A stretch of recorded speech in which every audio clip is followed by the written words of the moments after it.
اور وہ ایسا رب ہے، اس نے یہ بتایا کہ تم اگر یہ چاہتے ہو کہ میری نعمتیں بڑھ جائیں تو میری نعمتوں کا شکر ادا کرو.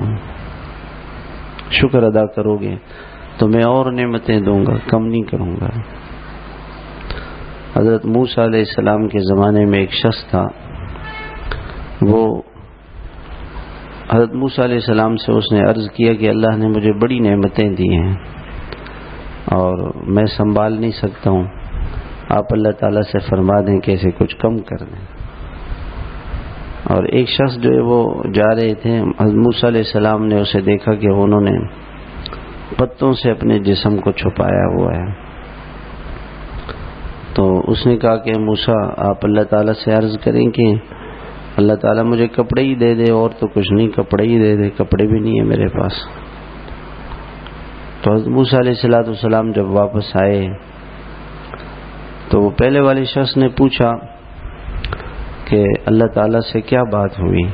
کہ اللہ پاک نے فرمایا کہ میری نعمتوں کی ناشکریاں کرو تو نعمتیں چھن جائیں گی، ختم ہو جائیں گی.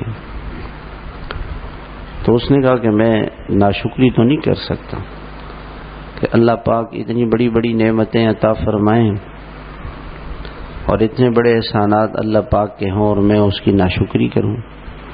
تو اس نے کہا نہیں، میں تو شکر ادا کروں گا. تو اللہ تعالیٰ نے اس کی نعمتیں اور بڑھا دی، نعمتیں اور بڑھ گئی. اور دوسرے شخص کے پاس آئے تو اس سے کہا کہ اس نے پوچھا کہ کیا جواب ملا؟ کہ اللہ تعالیٰ نے فرمایا کہ میری نعمتوں کا شکر ادا کرو تو بڑھا دوں گا. انہوں نے کہا کیا شکر ادا کروں گے؟ پہننے کے لیے تو کپڑے بھی نہیں ہیں. تو ہوا چلی تو وہ پتے بھی اڑ گئے اور ننگا ہو گیا بیچارہ. تو ناشکری نے نعمتیں چھین لی. اگر ہماری نعمتیں بڑھ رہی ہیں تو اس کا مطلب ہے کہ ہم اللہ کا شکر ادا کر رہے ہیں. اگر نعمتیں گھٹ رہی ہیں تو یہ ناشکری ہے. ہر بھائی اپنی ذات میں سوچے. کہیں جاب چلی گئی، کہیں کوئی پریشانی آ گئی، کہیں کوئی پریشانی آ گئی مالی جانی، کسی طرح کی کوئی مصیبت آ گئی، کوئی آفت آ گئی، کوئی بلا آ گئی، کوئی نعمت چلی گئی، تو سوچے کہ میں نے ضرور ناشکری کی ہوگی.